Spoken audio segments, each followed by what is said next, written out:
Hi friends, my name is Erin and I'm here today to share my January TBR video. It's been a minute since I've done a video. In fact, I think my last one was my December TBR, but I'm hoping to get back on track in this new year and I'm excited to show you my new TBR game. It's going to be a little bit more D&D.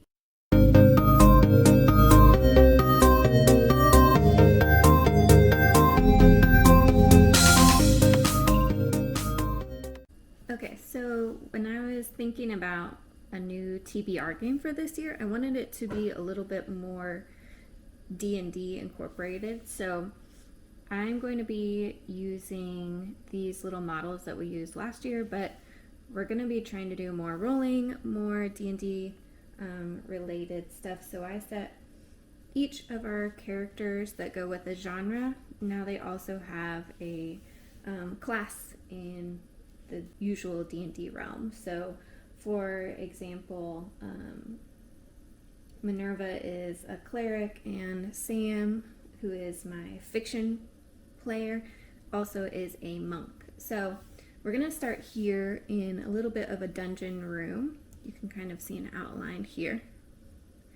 And unfortunately, one of our characters, the romance character, Dagny, has gone missing. So our goal for the rest of our players is to figure out exactly what has happened to Dagny. They're going to be searching through the dungeon to find clues and figure out exactly what's going to be going on. So each of the character has cards that have some of the moves they might be making. Some of them are spells. There's also things like checks and save, perception and insight, and on the back of those I have books that go with that.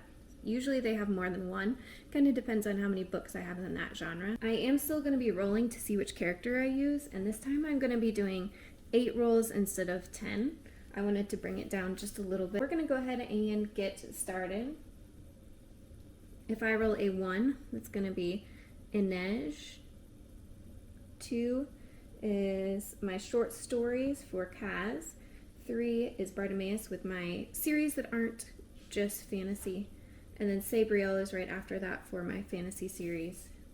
If I roll a 5, that's going to be Sam for fiction. This one's Sam. And a 6 is Minerva with classics. We have Nox for 7 with mysteries. Brigand is my barbarian. He's non-fictions. And then if I roll in a 9, that's Rue with historical fictions. Because I want to read more of my series, Sabriel and Bartimaeus are also going to be 10 and 11, so they have 2 chances to get rolled. And if I roll a 12, then I get to choose which of these characters I want to make that move with. I got a 2. Which means Kaz is going to walk into the dungeon first and going to make a perception check. So we'll see how he does with the d20. A 3. So did not perceive much. In fact, all he really notices is that there is a closet off to the one side. All of these cards are going to be cards that my characters can interact with. But let's start by looking at Kaz's perception check. For him, I can choose a few different short stories or one of my elementary books, and I'm actually going to do that. So my first book is going to be Cyclops Doesn't Roller Skate. Just like last year, we're going to be going back and forth between the rolls and the books that go with each roll. So you can see that my characters have started out. I've got my first perception check done, and my first book of the year is going to be one of the Bailey School of Kids books. I am going to read these in order just so it goes along kind of thematically with the way that the game is working. So this is going to be my first book of 2022. If you've read the series at all, you know that the kids always get introduced to a new adult who seems just sketchy for whatever reason. You can see on the cover that this guy has disc and is always wearing sunglasses, so they think he might be Cyclops. Usually it does not turn out to be the case, although their teacher is definitely one to keep an eye on. So this is going to be my first book of the year. Let's look at the next one. Okay, we need another perception check because there's definitely more happening in this. Ooh, we rolled a 7. That means Knox is going to come up and help him out with another perception check. Hopefully he'll get a little bit higher. Okay, a 6. Not much better. But he does notice a shadowy crevice. And a second closet on the other side.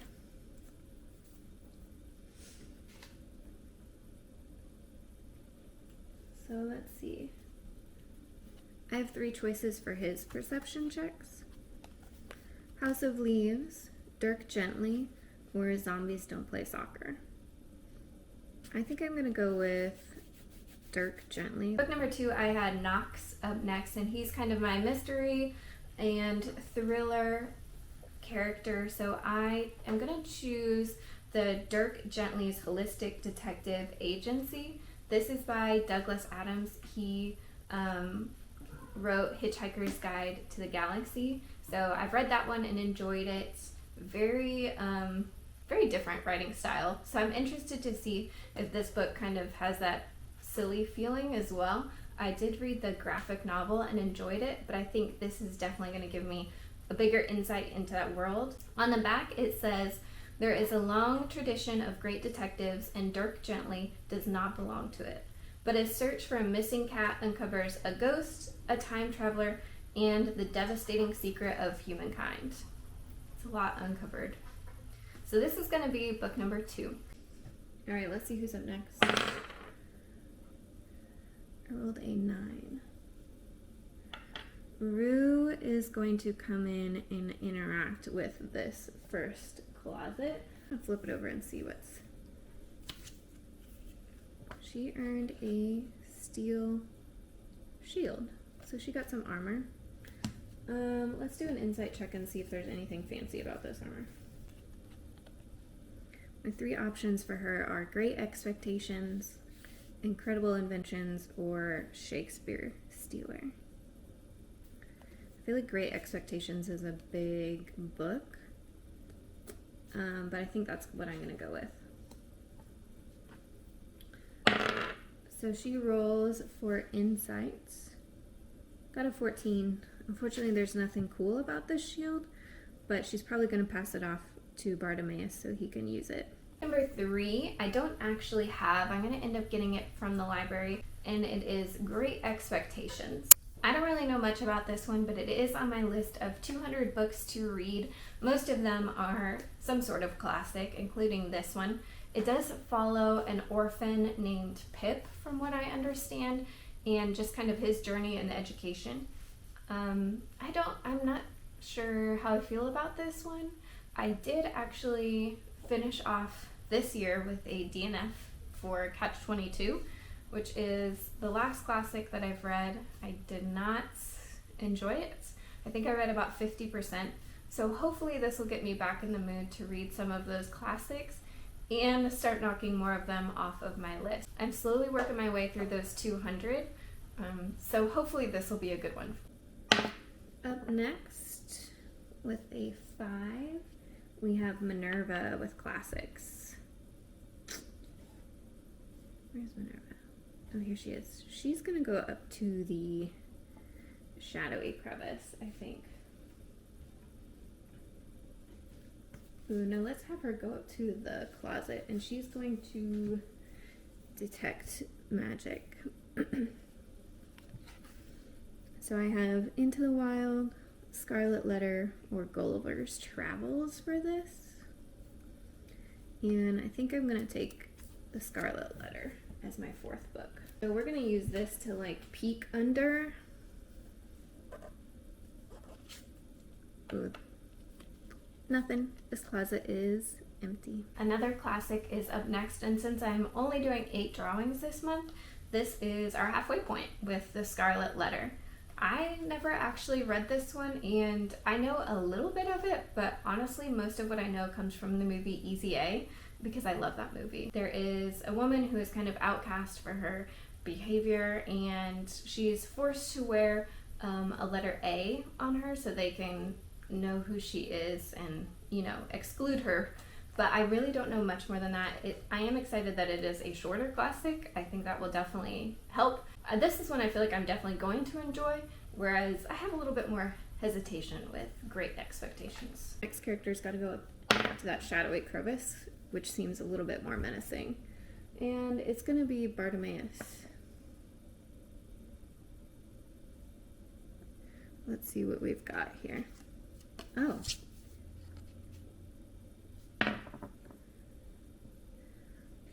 See, number 1, Inej is going to come in.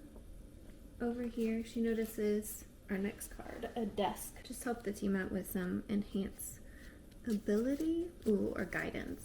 Guidance is always a good one. It can help the next team. Ooh. I like that. I just bought Saga Volume 4, so that's going to be my 5th book. Okay, book number 5 is probably the one I'm most excited about. It is a graphic novel, and that is Saga Volume 4. I did just recently finish Volume 3, and I bought this one for myself over Christmas break. So we started this series with 2 enemies from an ongoing war that ended up falling in love, and their story is narrated by their child, who was born in the first book. They're obviously on the run because both sides don't want them to live and tell their tale of how they can get along. By book 4, there's a lot that has happened. I love the art style in this. It definitely has some adult themes and adult art, but it is 100% worth a read if you enjoy sci-fi, and if you enjoy graphic novels. This is probably one of my all-time favorites. So, ooh, it's Inej again. Inej is gonna just go ahead and open the desk drawer. We need 2 more books, so let's have Sam is going to go into the hallway here, and he notices a wall hang. Oof. It turns out to be a fire-breathing statue. So kind of right now in his line of sight we have these 3, which are going to be our last 3 because they're going to have to make dex saves. So do Slay, Heidi, or Battle Royale for him. I think I'm probably going to choose Slay. Let's see if he saves. 8. He does not. So Sam's going to be taking some damage. So I'm going to roll 1d4. He only took 1 damage from that. So Sam had to make a saving throw, and we ended up with 3 options here: Slay, Heidi, and Battle Royale. All 3 are ones I wanted to read, but I feel like this one has been on my shelf the longest. I really love the colors on this cover. I had it on my TBR a few times, but never got around to it. It follows a 17-year-old Kira Johnson who's created her own gaming space. And when a murder happens that's involved in that gaming community, she kind of has to take a closer look at what's going on and her priorities. So Rue for checks and saves. I'm going to read Moon over Manifest. Don't worry about this. Ooh, she got an 18. She's good. Alright, 2 books left. The next one was another historical fiction, and I ended up choosing Moon over Manifest. I've had this book for a long time, and I don't even actually know where the cover is. I think I started to read it at one point, so if I do end up DNFing this book again, I'll probably unhaul it. It's a historical fiction that has to do with a girl growing up in Kansas, which lived that life myself.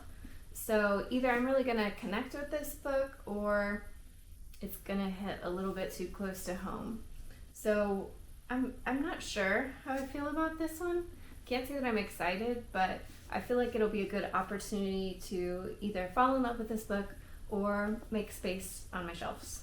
I got a 6, Sam Fiction.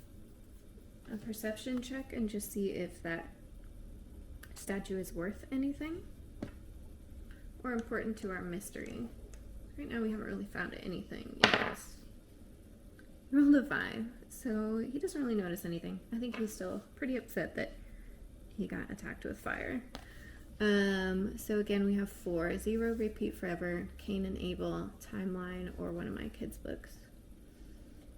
I'm not sure on this one. I feel like I've had 0, Repeat Forever the longest on my shelf.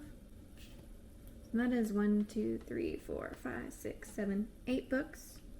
There's nothing else in this room, so that means we have to choose which way we're going to go. And we'll probably do that at the next game or next month's TBR. I have a whole stack of cards for them to get through. So we'll just have them keep going. Right now, Sam is the only one that's taken any damage, but there's definitely going to be monsters coming up. For our last book, we end with our fiction character one last time, and I'm going to go with 0, Repeat Forever. I bought this a while back ago, probably 4 or 5 years ago, because I really liked the cover, and I don't know, the title just sounds interesting. There's an attack on Earth, and there are 2 characters from each side that kind of end up separated. The human's name is Raven, and the alien or the invader's name, they don't have a name, they just go by a rank, 8th, and they don't really know why they're called 8th. They only know that they have a mission that keeps going around in their head. So they get kind of separated from their troops. Raven gets separated from her colony, and they're forced to work together. I'm not entirely sure how that's going to work. I've read quite a few books like this back in the day when like Hunger Games was pretty popular. It reminds me a little bit of The Fifth Wave, which I did not enjoy. I liked the premise, but I didn't like the way the story was told. So hopefully this will be a good mix of an exciting dystopian style premise and a plot that makes sense. Here's my stack of books for this month in the order I'll be reading them in. The only one that's missing from this is Great Expectations. If there's one of these that you'd like a review on, definitely let me know in the comments down below. I'm excited to see all the goal videos and new TBR videos coming up, so if you have one of your own, let me know so I can check it out. I hope you have a great beginning of this year, and I'll see you later. Bye.